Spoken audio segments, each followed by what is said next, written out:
자, 그 다음에 그 부산물의 회계 처리. 부산물이라고 하는 것은 그 주생산품, 주된 생산품을 생산 과정에서 부수적으로 만들어지는 건데, 이것이 이제 경제적 가치가 있을 때.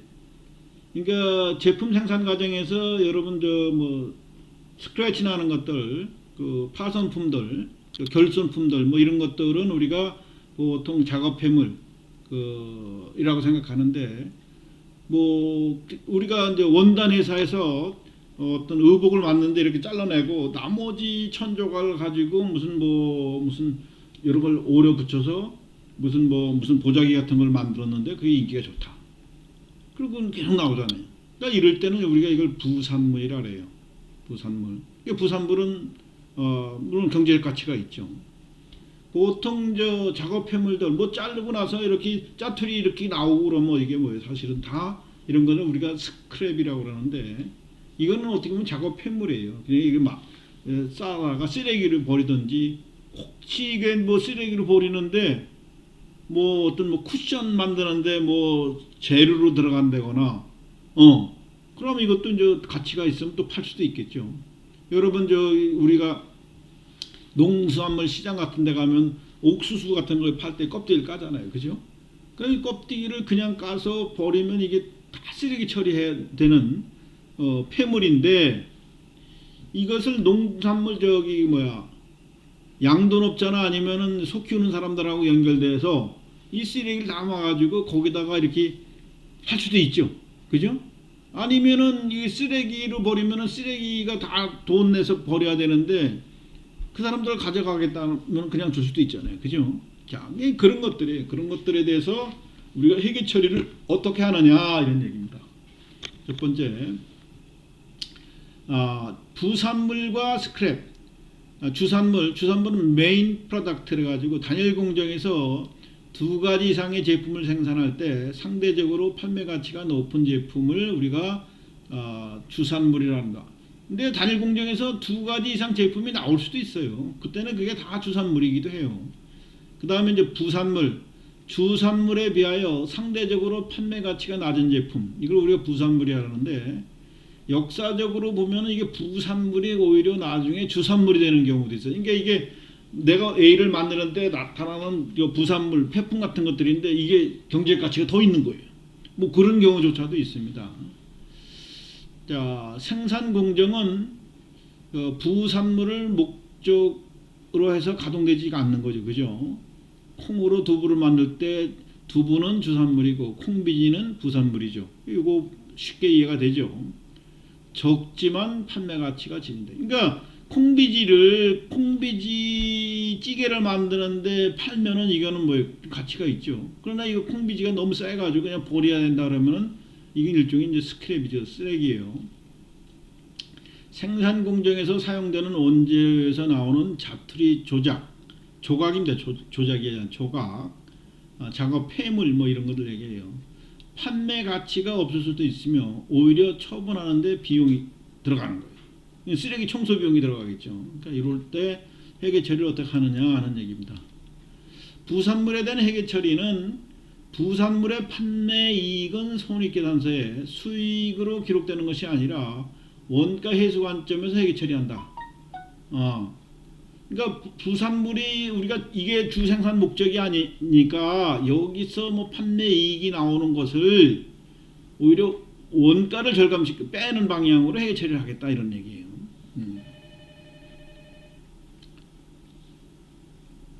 그 다음에 생산 시점에서의 현재가치법, 이거는 부산물이 생산되는 시점에서 자산으로 인정해가지고 부산물의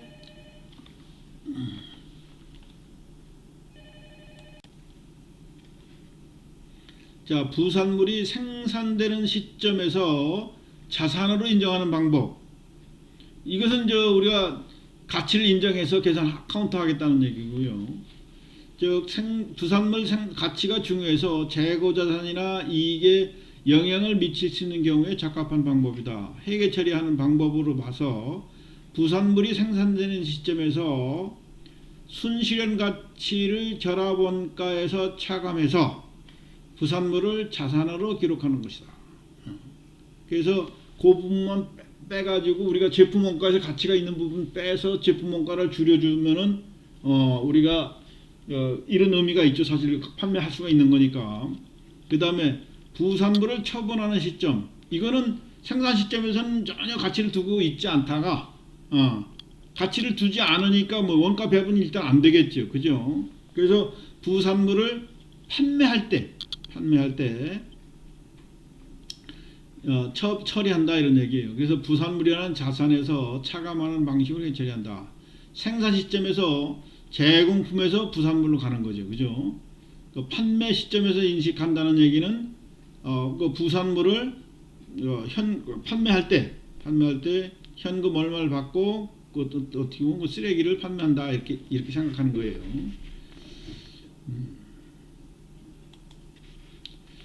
자, 판매 시점에서 잡수익 처리법. 그러니까 부산물의 가치가 크지 않을 때는 이렇게 처리하는 겁니다. 생산 시에는 회계 처리를 하지 않고 그냥 쓰레기를 두고 있다가 누가 와서 가져가 돈 주고 가져가 그러면 현금, 잡이익 이렇게 처리하는 거예요. 그래서 우리 아까 요 시점하고 좀 다르죠.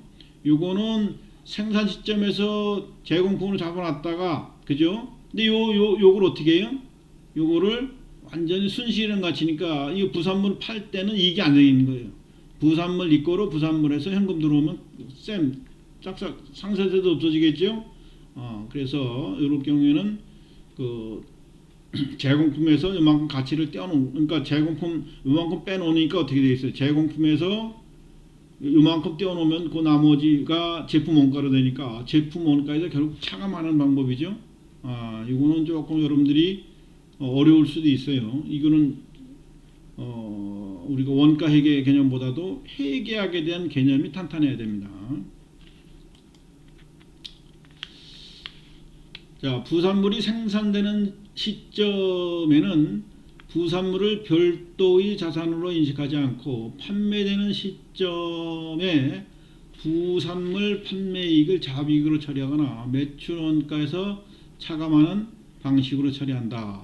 즉 부산물이 생산되는 시점에 별도 회계 처리하지 않기 때문에 모든 결합 원가는 주제품, 그죠? 제품으로만 배부되고 여기는 배부 자체가 안 되는 거예요, 그죠?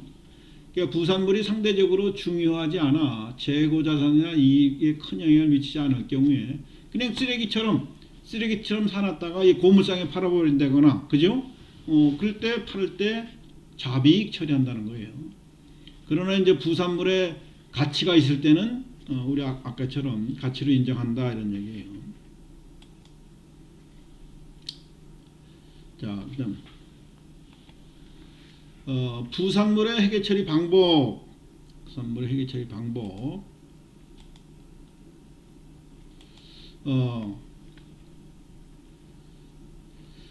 우리가 좀 전에 살펴본 것을 단지 이제 요약했을 뿐이에요. 표로다 이렇게 만들어서 비교해서 이해하면 더 좋겠죠. 그죠? 생산 시점에서 순실현 가치법으로 인식하는 경우 부산물의 가치가 중요하지만은 주산물 정도는 아니에요. 그죠? 주산물 정도는 아니고 이 부산물에 대한 뭐 생산을 위해서 생산하는 게 아니니까 별도의 판매이익을 계산할 필요가 없어요. 그래서 순실현 가치를 계산해 가지고 판매자 시점에서 자산으로 처리했다가 처분할 때는 어떻게 되겠어요?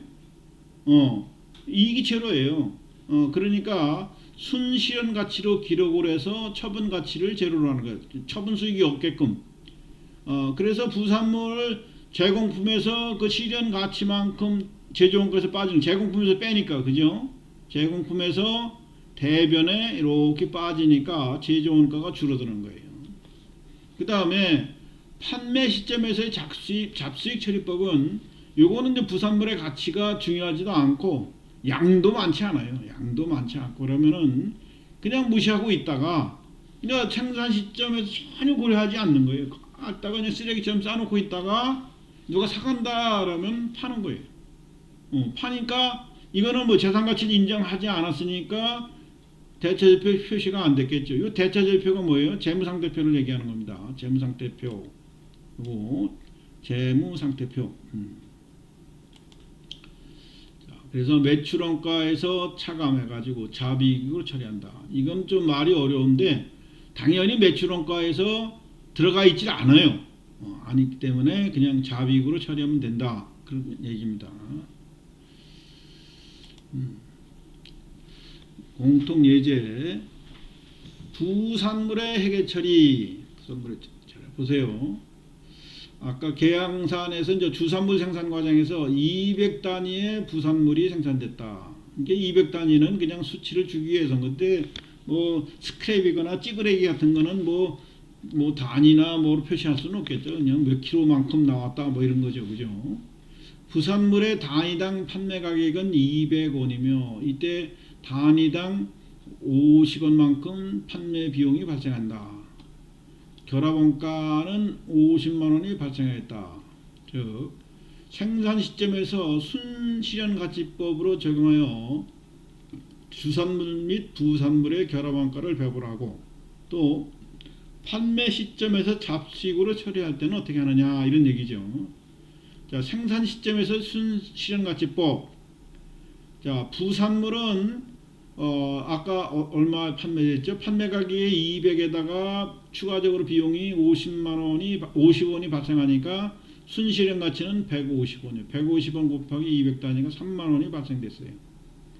그러면 우리가 총 결합원가가 50만원인데 이 3만원을 차감한 47만원을 결합원가에 이제 배부하겠다는 거죠. 결합원가가 뭐 A, B 이렇게 나누면 20만원, 뭐 27만원 이렇게 배부되든지 뭐 어떤 비율로 배부되겠죠.